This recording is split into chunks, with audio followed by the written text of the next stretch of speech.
this show, we're talking about the good, the bad, and the ugly of the World Championships.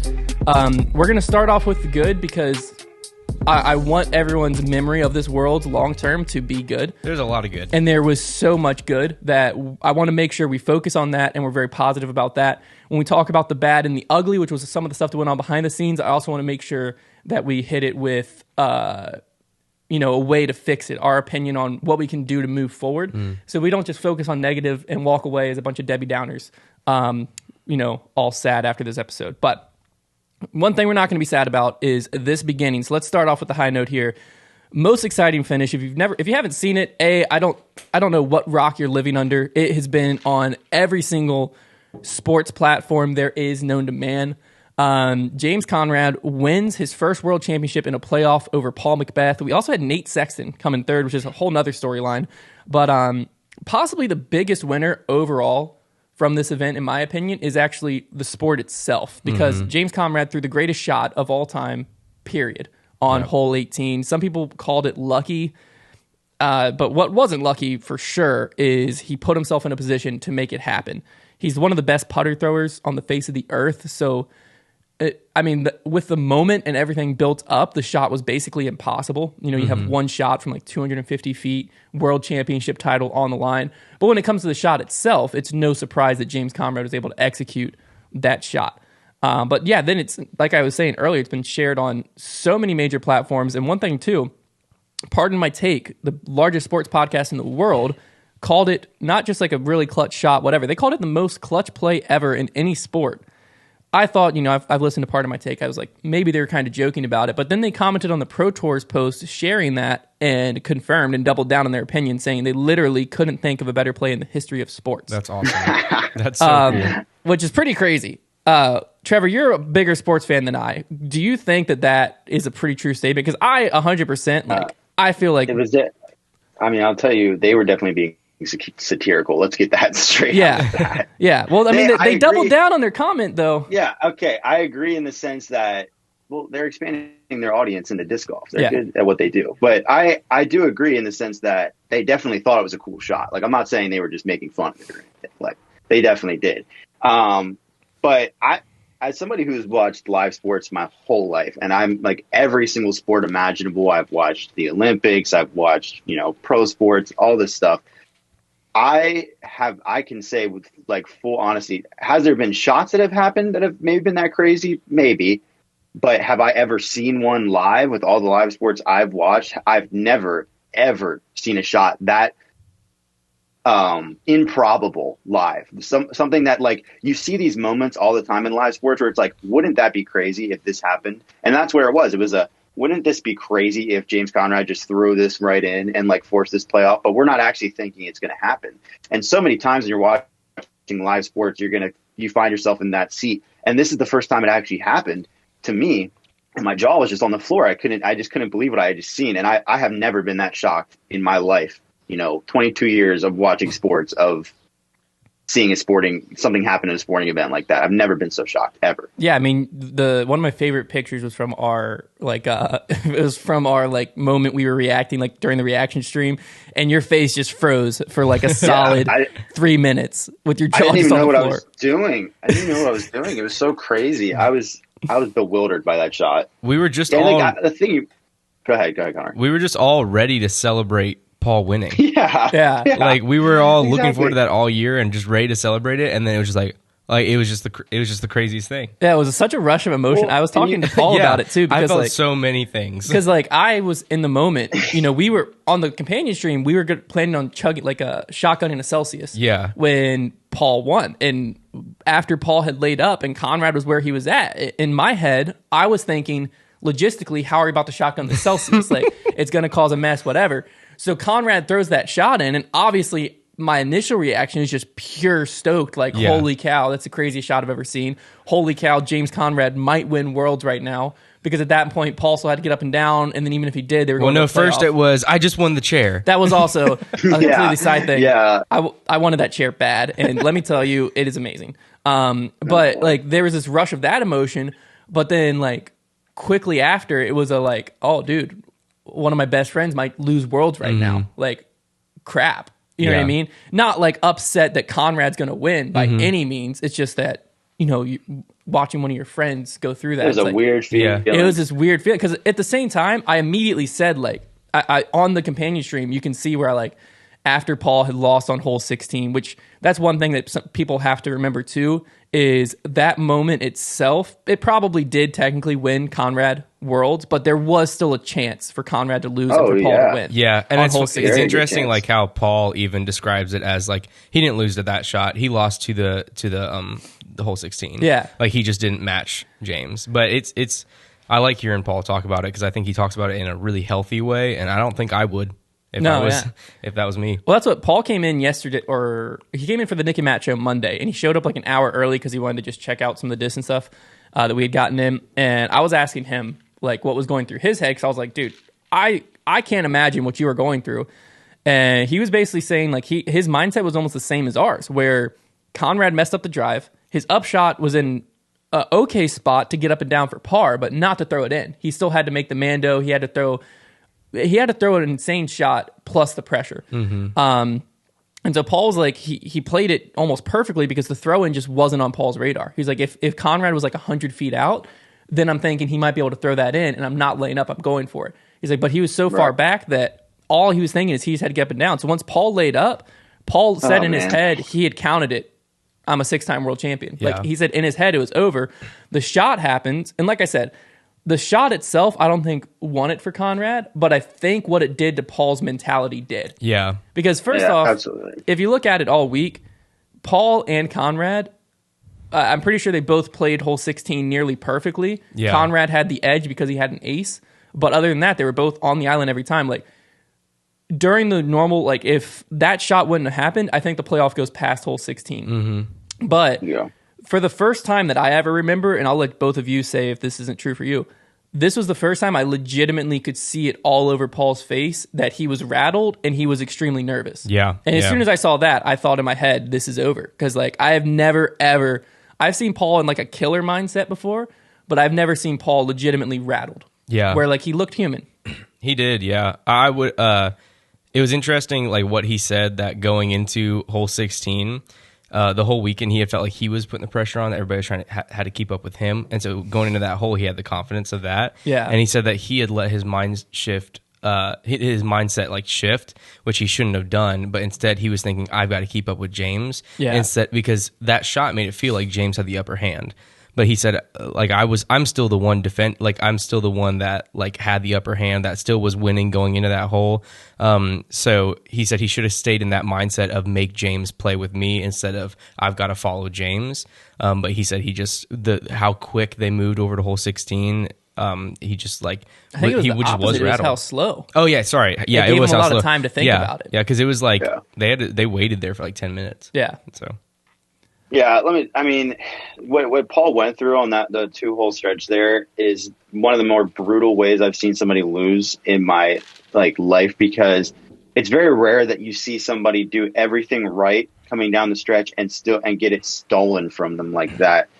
Where they could have done nothing else to prevent that, because they did all the right things, and you're on the wrong side of history at that point.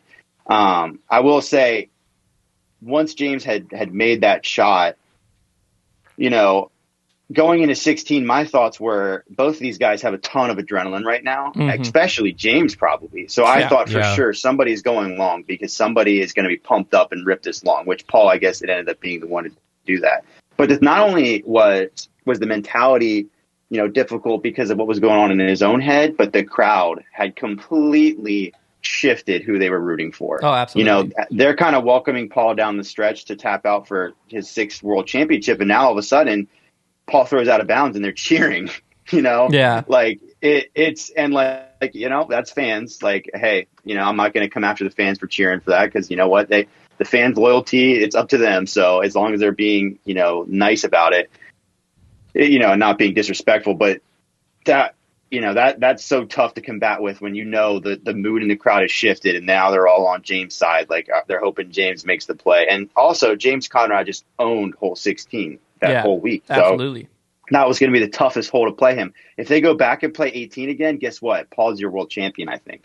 I think Paul wins hole 18 again. I think he wins hole 17 again. I think hole 16 was the hole for it to be done. I think if Paul could have pushed it, not only would he have gone to holes where he had a better shot at winning, but he also would have gone to holes where he had a time to settle in and refocus and think, okay, hey, I'm still in this. I'm still have the upper hand. I think the way it happened, and I love the playoff setup. Don't get me wrong. It was epic having them go back to 16.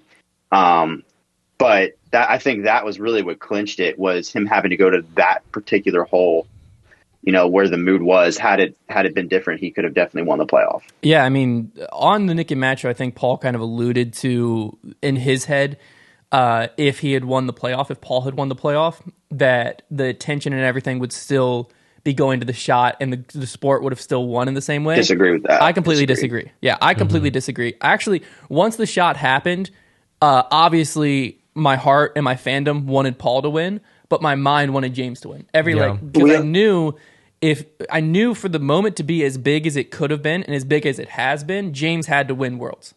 The shot would have been just as big within disc golf, probably. We all would have talked about it just as much. Yeah. But for it to get the traction outside of the sport, James winning was important. And as soon as James threw that shot in, we all kind of said it. We're like, hey, if this shot wants to really be big, James needs to win this event now, and he needs to become the world champion, because now it's something that it goes down in history. It's not just, when we look back, we won't see Paul won and have to think back, oh, isn't that the year James threw that shot? Exactly. Now we'll see James won, and we'll know exactly how James won that world championship. Yeah, I mean, the first comparison that came to my mind, and I can already hear the comments laughing because it is a basketball comparison, but you got to realize this guy loves to talk about basketball. I saw this in the notes. This is great, actually. Yeah. Everybody listen. You have my permission to make a basketball. All right, perfect. And I was scared this was upset Trevor, because this is great. It's at the penalty of UNC. But the UNC versus Villanova championship game, March Madness, it's coming down to the wire. UNC, who was it, Trevor, that hit the shot? Marcus Page hits one of the most incredible shots ever. He pump fake. Double clutch three. Yeah, double clutch three with a few seconds left on the clock to go up by one or tie the game. I think it was to tie the game. So it's to tie the game. One of the most clutch shots in history, period. It never gets talked about, ever, because the next play, Villanova hits a three and wins the game. Right. When you see highlights, they could all talk about the Villanova one. Yeah, you might not ever see the UNC shot really ever again. I think that's exactly what would have happened to James's shot had Paul won, because it would have been wow, what a great moment, but he lost. That makes sense. And so I think that's the same thing here. Of it would have been a great moment, it would have been a super clutch shot, but no one would have picked it up. So I think that James winning was crucial for the sport, as far as growth and stuff goes. And also, I mean, I want to make sure, obviously, I think there's a lot of stories with how Paul lost, but what a huge freaking moment for James Conrad and for MVP. And MVP, my goodness. Yeah, and it could not have happened to a better guy than James Conrad. Nicest guy on earth. He's got Frisbee in his blood. His dad is also one of the nicest human beings. His dad is super nice. I wish we could see. I heard that his dad was at a tournament in Tennessee, and there was 20 or 30 people watching when James threw it in. And my gosh! I wish I could have seen that moment and been there. That had to be, because his dad's a diehard disc golf fan. He's just transitioned his bag. He's been an Innova guy for so long. Just transitioned his bag to MVP because his son transitioned to MVP. Super proud of James. I saw him at USDGC when James won, and this guy was just beaming. And I can't imagine what how much this moment meant to him, and especially also to James. Throwing that shot in and then winning your first world title. Because now James has a U.S. title and a world title. Yeah. And there are very few people on earth that have both of those. Innova's got to be down bad after that one. Honestly. That's the second Worlds in a row. Not only that they've lost a player, then they've won a world title. Yeah. Oh, my. I didn't even think about that. That's such a good point. So who's leaving next to win? Now, Imagine if Heimberg were to leave Innova and win the next and win title. With DD or something the next world. That would be crazy. He could. Innova, man, that's the Innova curse. Is that what we're calling that? We gotta call it. Get away from Innova. Start that. Yeah, you got to leave Innova to win worlds. Look. Let's start that just so that they can pay us to stop doing it. Yeah. Well, I think it's just the freedom that from what I understand, how it all went down is Conrad felt he wasn't getting paid enough at Innova. And he started searching, and MVP offered him a contract where he probably this season, and you've seen it in his play, he's been playing great all year. And especially, he's a world champion of 2021 now. I think that the contract probably freed him up. He was just probably this whole season has just been playing loose and free because he doesn't have that pressure of like, or the stress of like, I feel like I'm worth more than I'm getting paid. Well, I think it's also, I think a big reason why he left too was not just that he wasn't getting paid enough. I think he wasn't being appreciated. That's a big part. He wasn't being treated like a candidate for a world champion. And then whenever he went to MVP, they treated him like he was a world champ. Yeah, and I think he's their guy, you know. Yeah. Well, he's their top player by far, obviously. And so I think that also your company just treating you so well and appreciating you so much probably makes you want to push harder too. Yeah, I mean, I've seen that in Trevor. Whenever we treat him well, he comes out on a winning streak and wins. Ever since Trevor left Innova and went to Dynamic, I'm surprised he didn't win Worlds this year. Yeah, it's been quite an insane performance for Trevor. But no, absolutely. I mean, that was one thing I wanted to make sure that we ended the MPO side on is talking about how good of a season James has been having. James absolutely deserved this win. I think a lot of the talk because of the shot has forgotten how good James played all tournament. Yeah. You have to. Yeah, because really James and Paul both put themselves in a position to win. Regardless of if James' shot goes in or not, he was in contention, going into the 18th hole at the World Championship. That's not a small feat. It's the one shot, I think, obviously did a lot for the sport. And it's done a lot, but it also kind of wiped our minds of how good James played and sometimes how good Paul played all weekend, and even Nate Sexton, how good he played. There was a lot of players that showed up and were in contention at this Worlds. I think that's what made it so exciting. And then the icing on the cake was the shot. But I think the shot, we shouldn't forget how much James deserved this world title from his play the other rounds as well. Yeah, the shot was amazing, but let's not forget how good James played as well. Yeah, it shouldn't discredit all of his other shots. Yeah. Because it wasn't just some fluke thing that happened that gave him the win. I mean, it wasn't lucky. He threw the perfect throw. Exactly. Like there was no chance involved in that. He took that throw 100% in his hands and threw it perfect. I loved the John Boy, like his recap where he zooms in on his mouth. Yeah. He's like, watch this. Like, this is the moment he realizes it's going in, and James' mouth opens a little bit. Yeah, he's just like 2 seconds before, because he's like, I think he threw it with the intention to throw it in. Obviously, that's what he was trying to do. That's what makes it more there's impressive. Nothing else to do. There's nothing to lose. Because there's been moments where people have had sick throw-ins, but they were trying to do like an upshot. Like this, I think what makes it so much more impressive is it's one of those moments where you're like, you know he's trying to throw it in. And so everyone knows like he's trying to throw this in. Yeah. And then like halfway through the flight, everyone realizes, wait a second. It has a chance. It has a chance to go in. And then right before it hit the basket, I think there's a moment, like a split second before, where everyone knew it was in. And so the crowd reaction too, I saw the crowd reaction getting a lot of flack. Listen, I understand, USA flag short guy, people hated him, people loved him. People were saying, there's need for more security, whatever. Look at any sporting event. Yeah, they rushed the court. Yeah, you rushed the court. Like this was, for lack of a better term, this was a big upset. There was not because of the players, but because of the situation. Everyone in their mind had counted it out, and then James Conrad throws this shot in. Players on the sidelines were the first people into the middle of the fairway. I don't think it was voluntary. No. I think they couldn't help but be like just freak out. Yeah, absolutely. The reaction was a bit hectic, but A, like that's just electric, and B, in everybody's defense, they all cleared out really quick. Like everything got. There was a moment of chaos, but then they let James get to the basket, and then everybody kind of moved on. Like it wasn't like it was some big thing that everybody's surrounding James and we got to clear everybody out. It was fine. I thought it was well balanced. That's another thing too. Is I don't know if this shot gets as much attention if the crowd doesn't react that way. Yeah, the crowd's definitely part of it. I mean, we were waiting for that whole 18 to be able to erupt all week, and then this is finally the perfect chance. Yeah. Well, I mean, imagine how much this would have sucked if, like, let's say Worlds happened last year where there would have been no spectators, and a moment like that happens. Gosh. Yeah, it would have been awful. Like, yeah, there would have been 25 people there recording it that would have screamed, but like this moment, I mean, I'm literally getting chills sitting behind the desk just thinking back through it. Like, it was such.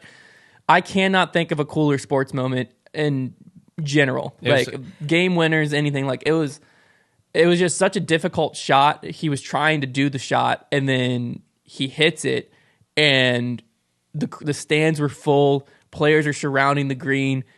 What a freaking moment. One of the reasons why it was such like an amazing shot, though, wasn't even like the shot was incredible, but it was also one of the craziest situations in history because that would like Paul didn't have a choice. He couldn't match that. You know what I mean? Because he had already laid up. Well, yeah. He had already laid up because he had the win. Like, because if that shot had happened before, it would have pushed Paul, and Paul's like, okay, I'll go for the birdie. Paul would have laid up.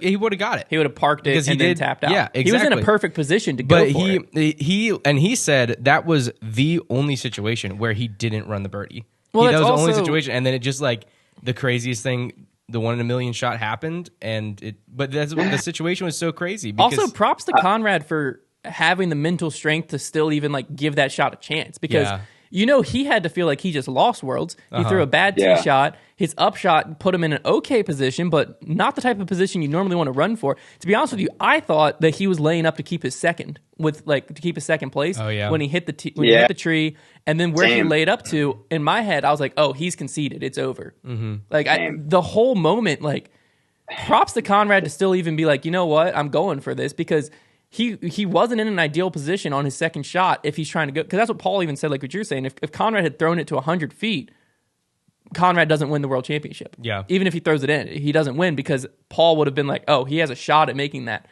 Conrad put himself in the exact position where Paul thought there's no chance he throws it in. I'm going to lay up. And is that strategic by Conrad? Did he mean? I don't think so. I don't think so either. Because I think he was just fighting at that point. He was just trying to get. It's so crazy. Because all Conrad needed to do is, if he throws a good tee shot, Paul goes for the birdie. Like it's that simple. It's so ridiculous how that happened. Like the more I think about it, like I just get more and more sad for Paul, because I'm thinking like, what an awful way to like lose Worlds. Like you're already like in your 30s. Oh man, that stinks. His throw on 16 really wasn't that bad. It was 10 feet too long. He pumped it too much, but also he could have gotten a little bit luckier than he did. If he would have thrown, stopped. I mean, he's been throwing the Raptor all week, so like, of course, he's not going to change discs. But if that's a zone, it's inbounds. Yeah, that's true. It's just it was a fast disc. Well, one of the things he also said, and he made it this wasn't an excuse by him. He made it very clear that this is not why, but this is something he noticed, that for some reason this tee pad was the only tee pad that decided to put the turf down, and you're throwing with the grain instead of like the opposite direction as the rest of them. Yeah, and so he said that he did feel a little bit of a slip, and so he didn't think he was going to get the power, so he just juiced it at the last second to try to get the power that he thought he was losing, and he just juiced it too much. Yeah. I mean, regardless, James Conner was an absolute magician on that hole. Paul was going to have to put it close. I'm so impressed that he was able to control himself to get it just on that island. Yeah, because I thought for sure when we stepped up, he was throwing it over that lake. Oh yeah, I mean, I would have yeeted that thing to the middle of the lake. I mean, my adrenaline I thought he was throwing a roller across the lake. Yeah, there would have been zero chance of me making that island if I had just done that. But that's why I'm sitting behind a desk talking about the shot, and I didn't throw the shot. I thought it was just because your hair wasn't long enough. Maybe that's the key here.